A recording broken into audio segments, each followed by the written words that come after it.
One of the real strengths of the Edge of the Empire game is its versatility. While all of the various preceding Star Wars RPGs had their merits and flaws, as this one does too, they all suffered from one setting restriction.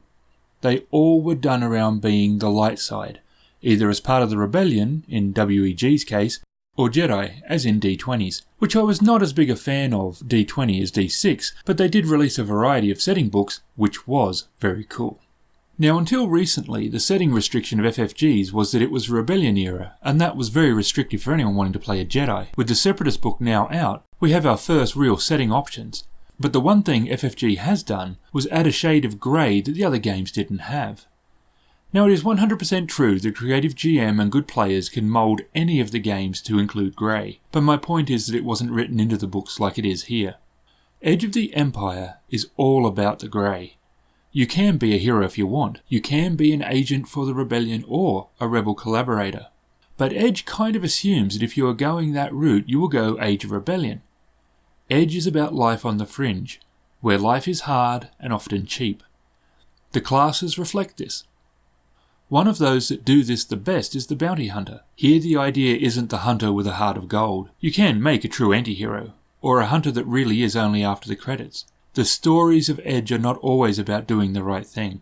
This can be a refreshing breath of fresh air for both players and GMs alike.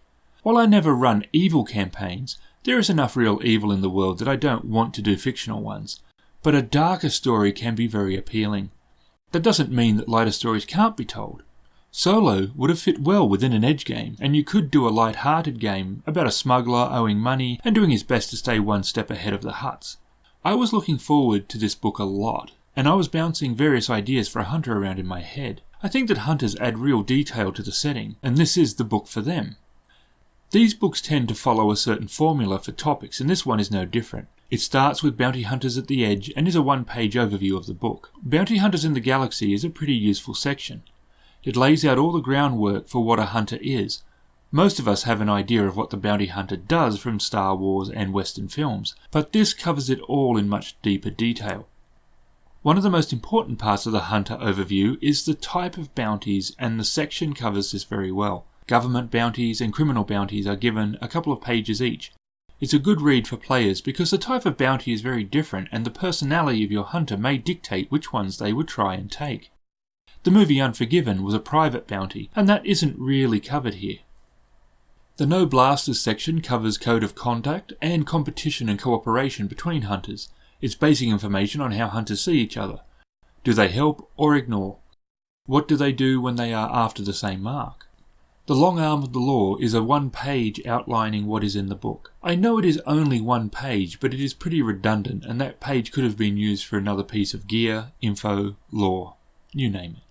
There are new backgrounds, and these are useful. I think a lot of players have an idea about their characters coming in, but for newer players, and every now and again we could all use an idea prod, and this section is good for it. What I like about it is that it gives a background idea, but then goes on to give a solid paragraph on all the subclasses. How might that backstory work for the assassin, gadgeteer, martial artist, operator, skip tracer, or survivalist? This is really useful and can also give some ideas to GMs for NPCs. The new backgrounds are In for the Money, Lawbringer, and The Thrill of the Hunt. There are new obligations, they're not bad, and they are of course class specific. Predatory species, here we have the Claudite, which is most famous for Zam Weasel in Attack of the Clones. Their write-up is pretty good as well as being interesting, and they have had to come up with some interesting ways to not have the shape-shifting disguise be game-breaking.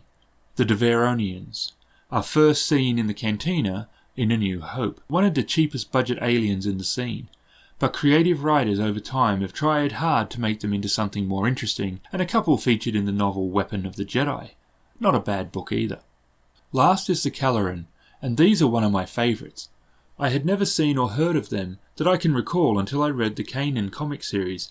In it is Janus Casimir, who I love as a character, so I'm very happy that the race is now a playable option.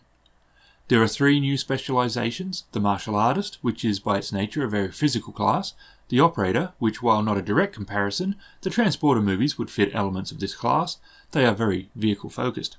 The Skip Tracer is my favourite of the new ones, and is sort of a Texas Ranger, tracker, bypassing security. It's a fun investigation class. This time I didn't think the new classes were all that bad, though I don't think the martial artist is a great one for being a bounty hunter subclass, but you never know. There's a bunch of new talents, and these are also now scattered across multiple books. In some ways it's almost unmanageable finding them now. There are new motivations, and these are not bad. I think most players won't need the idea side of it, but they are still good to have here. Always Get My Mark and Unmatched Devastation are two new signature abilities. The equipment section is where the book really shines though. There is a lot of gear. This is good and bad. Good, as gear is fun. Bad, because I think these guides can fall a little on the not enough core class info sometimes. Here there is energy weapons, micro rockets and their subtypes, melee weapons, new armor. Yes, the type you're wondering about is there, but not Fett's. The armor itself is very customizable and the base armor and some attachments are included, but not his specifically, or Django's. It was also not that expensive. It seems we are more interested in them than the denizens of the galaxy. New tools and rocket boots like Cad Bane's, illegal equipment which includes scanners, disguise gear, drugs and poisons, 2 new speeders with no pictures, so no idea which ones they are, a pretty decent amount of new ships this time, Aggressor Assault Fighter, the Mandalorian Protectorate Starfighter from Rebels TV show, G-1A Heavy Starfighter, the Lancer class, the YV-666 Light Freighter, Gozanti class Light Freighter. Only one of those I wasn't sure of. All the others I knew what they were, which was cool. This time we had a lot of known ships added to the game. There are some new ship and vehicle attachments. Thrill of the Chase is the GM section. How do you get a hunter into the party? This section has some ideas. It talks a little about being in the guild or freelance, the investigation process, the gathering of information. This whole section is pretty good. How to run an investigation, what works and what doesn't, how to make the investigation into an encounter. Now, this is a semi-large section and I do have mixed feelings. These feelings come from how one chooses to look at the book. Is this section useful? Yes, absolutely. As it's useful, what's to complain about? Well, it's not actually a complaint, not exactly. Here's the rub. Investigation is indeed an element of a hunter's task, but if we look at a lot of the hunters in Star Wars, we don't really see this side of it much. Assassination, fighting, yeah, sure, but your private investigator kind of thing. No, not really. Not even your Texas Ranger side either. This section is very much those kind of things. So, if you look at it as a cool book with new stuff regardless, then yes, it's very cool. It's well written and lots of ideas to help a game that relies on investigation. But if you're looking on this book as the definitive guide to Star Wars bounty hunters, then maybe it doesn't hit that target as much as it could have. In the end, you will need to decide for yourself if this is or isn't what you need it to be. There are the usual adventure ideas. Not bad, but these are guidelines only, so the GM has loads of work to do on them if they are to use them, and I do think these pages would be of better use for other information. But if you have used these in the other books, then you will probably find these ones useful also. The book finishes with rewards for a bounty hunter, types of contracts, transporting and handoffs, hazards, a nice modifier table to help the GM. Overall, this was a fun read, and there was a lot of good stuff within its covers. I am just not sure it is the best bounty hunter guide we could have gotten.